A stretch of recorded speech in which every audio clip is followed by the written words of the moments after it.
So we're back with Stormy Daniels, y'all, and her lawyer, Michael Avenatti.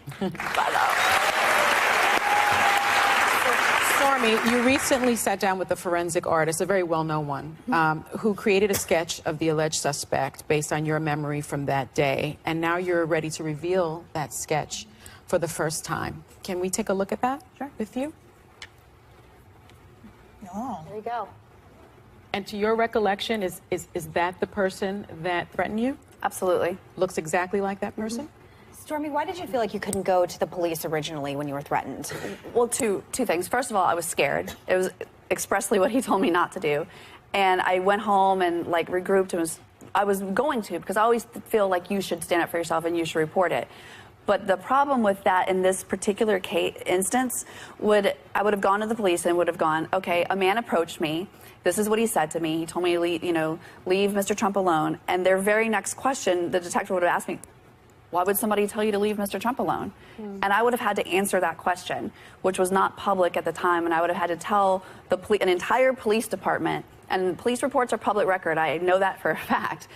I had sex with Donald Trump. And then the whole world would have known, and I was in the process of trying to quiet that or figure out what to do. And honestly, I was just afraid, and I didn't want everyone to know. I didn't want my family to find out that way. I didn't want my life turned upside down. When you were speaking to news organizations, though, and Michael, maybe you can talk to this too, including ABC, you never brought up the threat. So why now? Because I knew I would be asked the question that you were asked. You just asked me, like, why didn't you say anything? And I did tell quite a few people, actually, from back then. And who did you tell? I told family members and 2 friends and people that I worked with.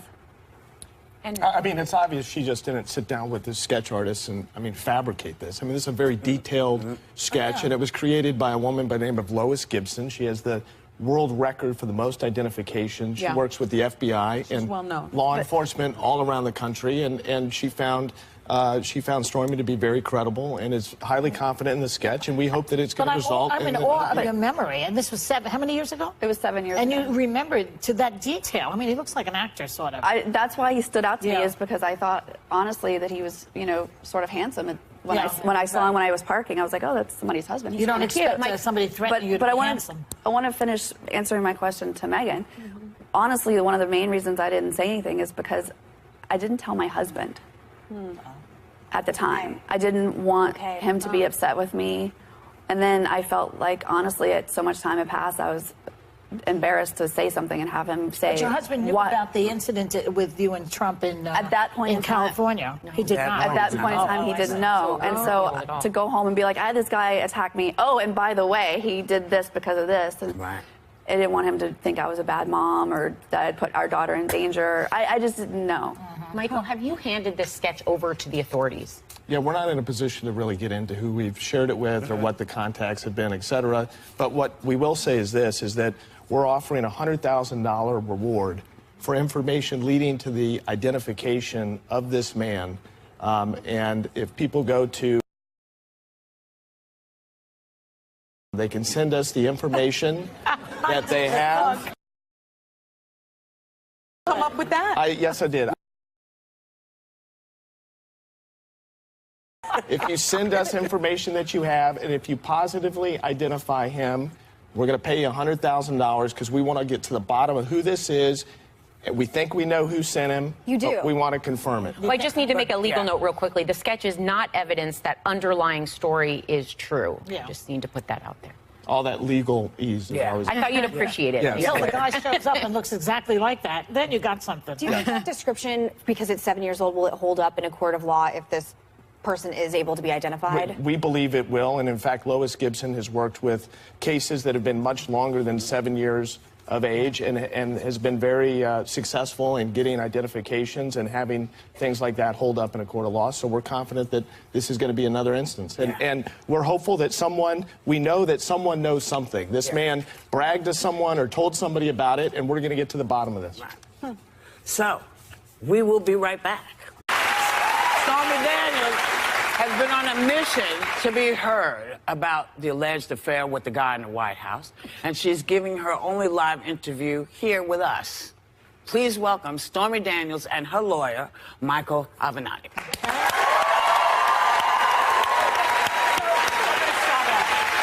So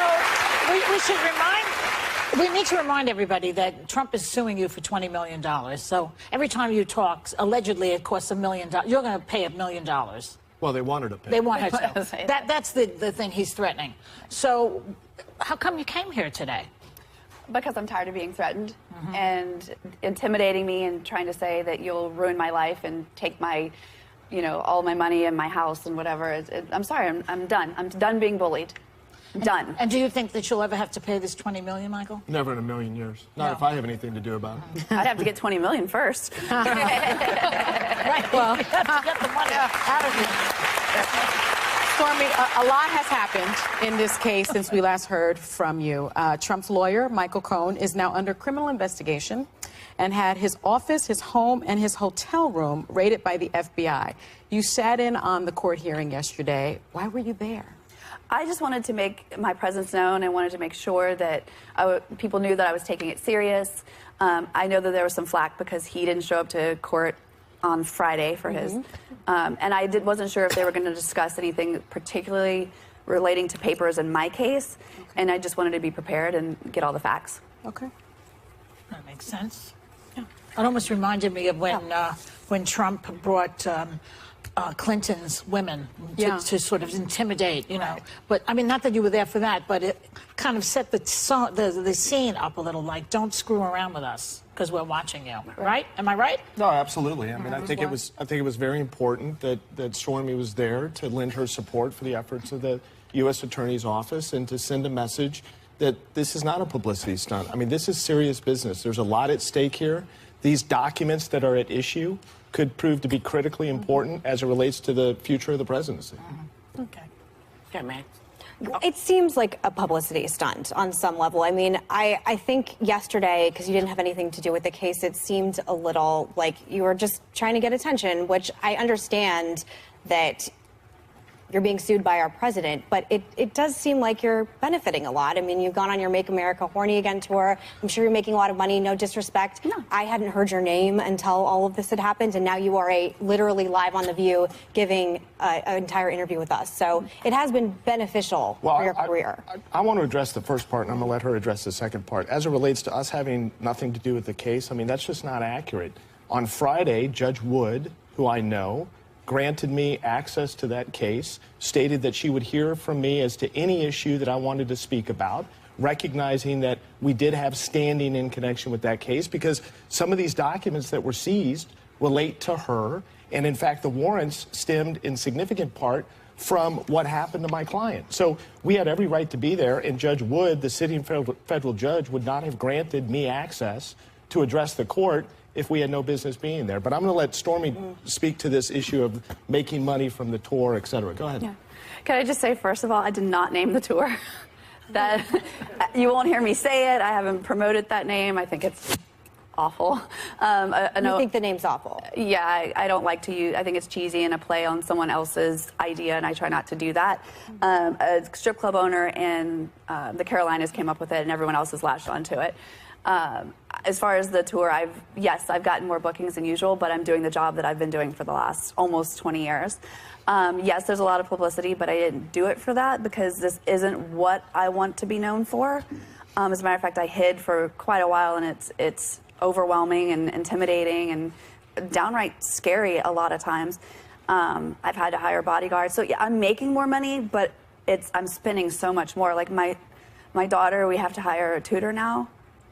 And I have like bodyguards, and you don't even want to know their food bill because I have to feed them 3 times a day, and they are big, and and I have to take like special cars and all these court costs and things like that. You apologize for making a living. You're a working woman. No, and I'm not. I'm not. But Megan has a very, very good question, and if I were her or anybody else, that's what I would be saying. Because a lot of people have the misconception that like I was trying to get out of the adult business or that this is what I want to do instead. And to be completely honest with you, it's not. Like I worked really hard for the last decade in the adult business, which I have no qualms about. I'm not ashamed of to be known as a question, if you don't mind. Sure. You're not the first adult star I've ever interviewed. I have respect for any woman who does well in any industry. It's whatever. I think my issue is if you don't like the Make America Horny Again banner, can you ask them to remove it? I have so many times. And I said, you guys might get sued for this because that club owner trademarked it. And I won't, like, if you look at the flyers and stuff I repost, like, I, like, crop it out or whatever. I try not to use it, but I have no control over what they might put on their own websites and things like that. But yes, I am dancing more. Yes, I'm making more money, but I'm spending more money. And I think I said somewhere else, like, show me somebody who wouldn't be like, oh, we want you to do the same job you've always been doing and we're going to pay you more. Like, who would ever say no to that? But that's not why I did it. And to go back to what I was saying before, I worked very, very hard the last 10 years or so to really be known as a female director in the adult business. I was in the process of like moving on to some mainstream things. I've directed some music videos. I had a passion project of mine in the works for the last several years to direct a horror movie. And those people that were my investors have ghosted me. Yeah. Like, they've completely abandoned me. Will Trump be in the movie? Well played. Speaking of that, earlier this month, he broke his silence, denied knowing anything about hush money, where it came from. Let's take a look. Did you know about the $130,000 payment to Stormy Daniels? Then why did Michael Cohen make it if there was no truth around engagement? Well, you have to ask Michael Cohen. Michael's my attorney, and you'll have to ask Michael. Do you know where he got the money to make that payment? No, I don't know. So, did this surprise you at all? Let me just say, I work in the adult business, and I'm a better actress than he is. You know what, Whoopi, I'll tell you, it shocked me because, you know, it's one thing to be undisciplined in life. It's another thing to be undisciplined in litigation. And when you have and you know this, I mean, when you have a client that is undisciplined like that and just spouts off, that's a very dangerous thing when he's involved in a lawsuit. And what's ironic to me about this is that's on a Thursday, and then on Monday, the attorney that he told the American people they could ask the questions to, that attorney's offices and home is raided by the FBI. That's a pretty shocking chain of events in a very short period of time. Well, and Stormy, we want to talk about the physical threat you say was made against you in 2011. Can you remind everyone what you claim happened that day? Sure, yeah. I was recovering from having my daughter and taking mommy and me workout classes. And I had pulled into the parking lot, and I was running late. My daughter was, still very young. She was in the rear-facing car seat and all that. And I actually did notice a guy walking when I was parking, and he stood out to me because it was a women's center. They had like prenatal yoga and like Lamaze classes and things like that. And I noticed him because he was sort of well dressed, and nothing about him alarmed me. I really thought he was someone's husband that was like not wanting to be in whatever his wife was doing. And as I walked around the car and began getting her out and she dropped her toy, I just remember it so clearly. I stuck the toy in my mouth and I'm getting her, and he walked up behind me and I saw his reflection, and I turned around and I thought for sure he was going to say, hey, do you know where the such and such class is or what building is, whatever. And he had his hands in his pocket and he looked at my daughter, and I just remember him saying like, oh, it's a beautiful little girl. It'd be a shame if something happened to her mom. Forget about this story. Leave Mr. Trump alone. And it was like, it didn't even register to me at first. And then he turned and walked away. And like I said, his face is burned in my memory. And I wasn't even that scared at that moment because it just was so shocking. I was like, wait, that didn't go as I thought it was going to. And I got her out and I hurried inside. And when I got in the elevator to go up to the floor, I just remember like, I like leaned against the wall because I couldn't feel my feet or my face. Because then I think it really sunk in what he had. Can't afford